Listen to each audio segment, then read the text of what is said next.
So, the first change is the color. The first version was nice and bright yellow, which was great because it reflects, a lot of the sun and the heat.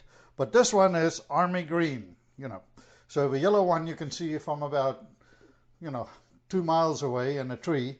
This one should be much more, you shouldn't be able to see it that easily in a tree. So, but with that, this being such a dark color, and the panels directly onto the node will cause a lot of heat problems. So in this version, you will see there is a little bit of a gap there. I added just these two like standoffs so that when you mount the panel, it's not flush against